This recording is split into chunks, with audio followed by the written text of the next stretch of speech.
Assalamualaikum warahmatullahi wabarakatuh. Hello everyone, how are you today? I hope you all in a good condition. Today, we are going to learn English. And before we start it, I would like to introduce myself. My name is Ica Soliha, and I am an English teacher in SMK Al-Huda Kedunggungu. Today, we are going to learn recount text. Oke, jadi hari ini kita akan belajar text recount, yang mana text recount ini memiliki learning purposes atau tujuan pembelajaran. Nah, tujuan pembelajarannya itu ada dua. Yang pertama, yaitu peserta didik diharapkan dapat menemukan informasi umum dan khusus pada text recount dengan benar. Kemudian, untuk tujuan yang kedua, yaitu peserta didik diharapkan dapat mengidentifikasi fungsi sosial, struktur, dan unsur kebahasaan text recount dengan tepat. Adapun yang akan saya bahas pada pertemuan kali ini, yaitu yang pertama, ada definition atau definisi, kemudian ada types of recount text atau jenis-jenis text recount, kemudian yang ketiga ada social function and purpose atau fungsi sosial dan tujuan dari text recount. Kemudian selanjutnya ada generic structure atau struktur teks yang digunakan pada text recount. Dan yang terakhir ada language features atau kaidah kebahasaan yang ada di dalam text recount. Sebelum masuk ke definisi, saya mau tanya dulu nih, apakah kalian pernah menulis di buku diary? Tentunya pernah ya, atau pastinya kalian sering menceritakan pengalaman yang tidak terlupakan kepada teman kalian. Nah, kedua aktivitas tersebut adalah salah satu bentuk contoh dari text recount. So, here is the definition of recount text. Recount text is a text which retells events or experience in the past. Maksudnya ialah text recount ini merupakan teks yang menceritakan kembali event, kejadian, peristiwa, atau pengalaman yang terjadi di masa lampau. Maksudnya ialah peristiwa tersebut sudah kita alami, sudah dialami ya, sudah terjadi. Oke, next.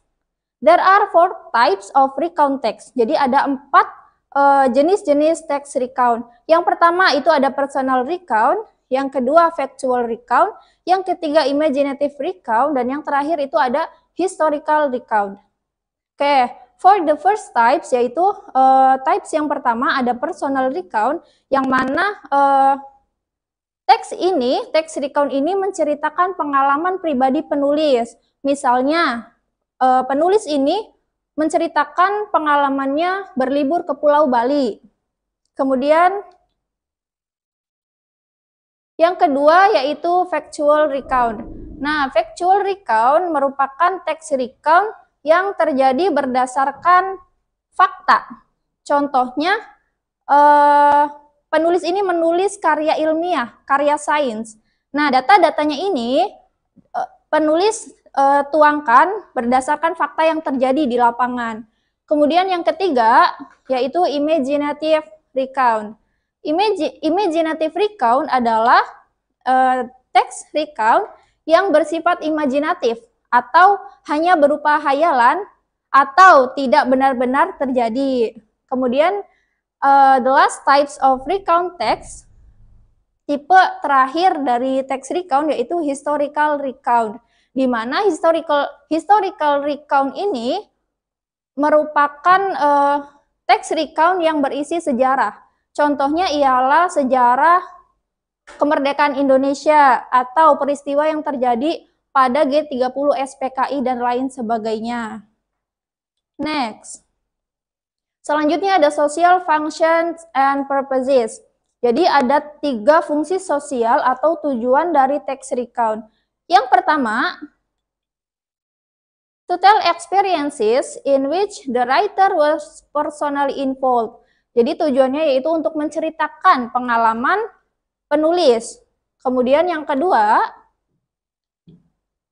to inform the readers by telling the past events historically and achievements in a person's life. Maksudnya yaitu untuk menginformasikan kepada pembaca dengan menceritakan kejadian di masa lampau, sejarah di masa lampau, dan pencapaian kehidupan seseorang. And the last is to entertain the readers. Sama seperti beberapa jenis teks lainnya, teks recount juga bertujuan untuk menghibur pembaca. Next yaitu generic structure atau struktur teks yang digunakan di dalam teks recount.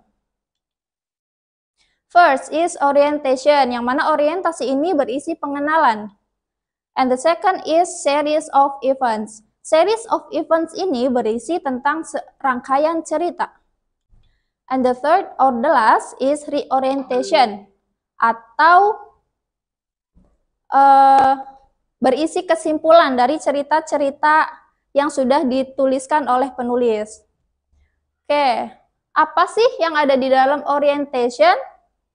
Orientations, we will see background information such as who was involved, where it happened, and when it happened. Maksudnya yaitu di dalam orientasi kita akan menemukan siapa saja tokoh yang akan diceritakan di dalam cerita itu, kemudian kapan dan di mana kejadian itu terjadi.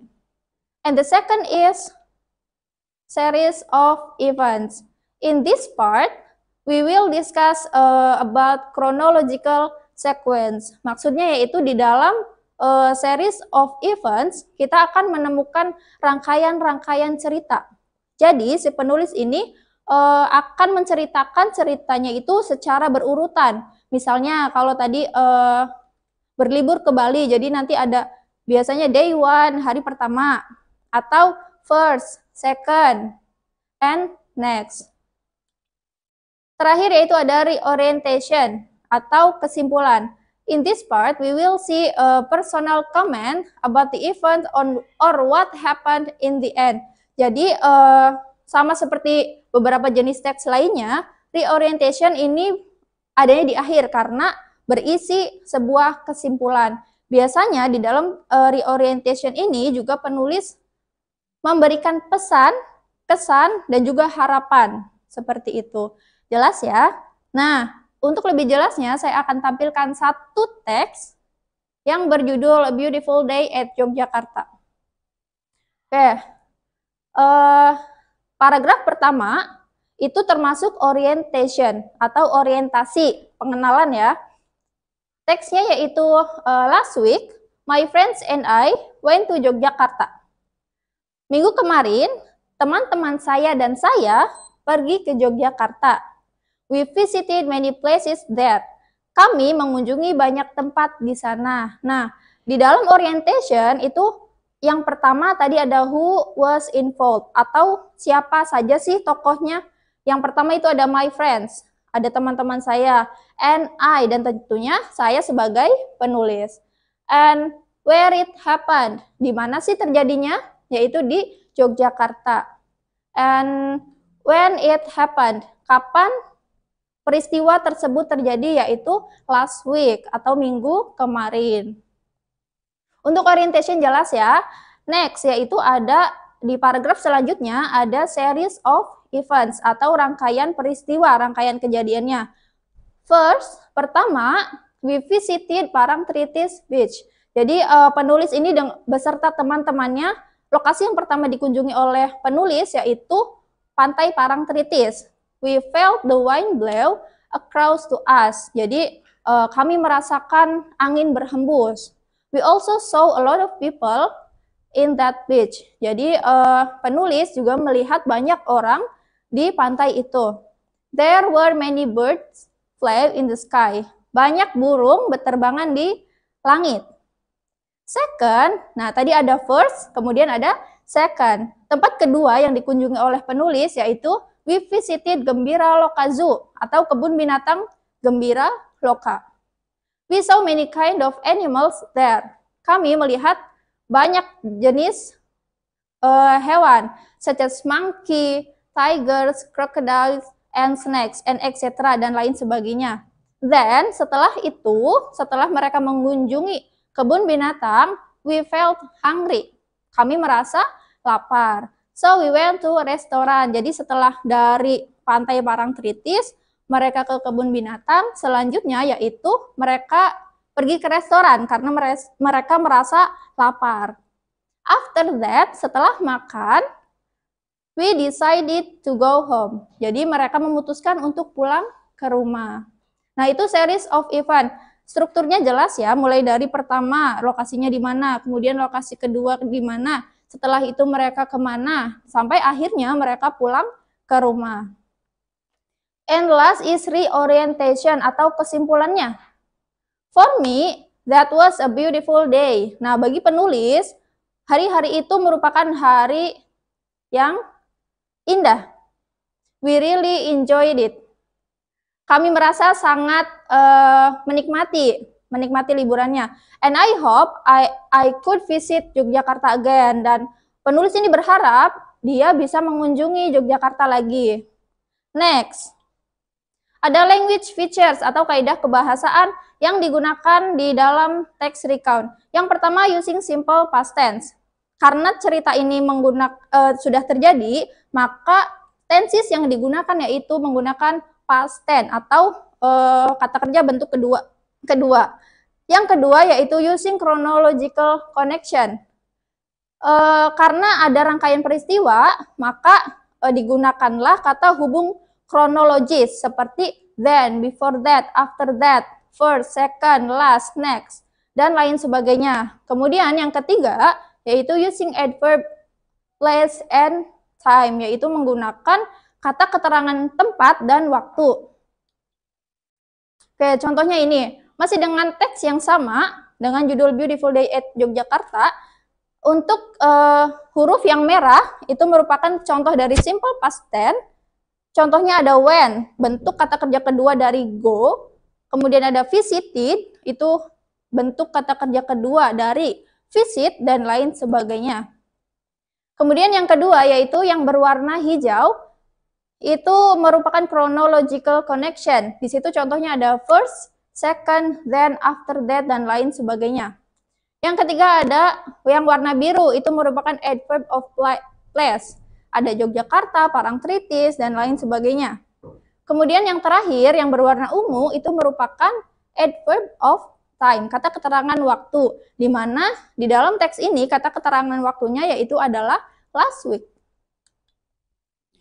Okay, to make sure that you understand well the lesson, I will give you some text. Nah, ini ada teks judulnya Trip to Lampung. Coba dikerjakan ya. Langkah pertama yaitu kalian isi titik-titiknya, dilengkapi teksnya dulu. Itu ada dalam kurung, kata dalam kurung, nanti diganti menjadi kata kerja bentuk kedua. Number one is for the example. Jadi nomor satu itu untuk contoh. Contohnya itu katanya visit. Visit bentuk kata kerja keduanya yaitu visited. Begitu untuk nomor 2 sampai terakhir. Kemudian setelah kalimatnya lengkap, dicari mana yang termasuk orientation, mana yang termasuk series of events, kemudian mana yang termasuk reorientation. Jelas ya? Oke, that's all from me. See you next time.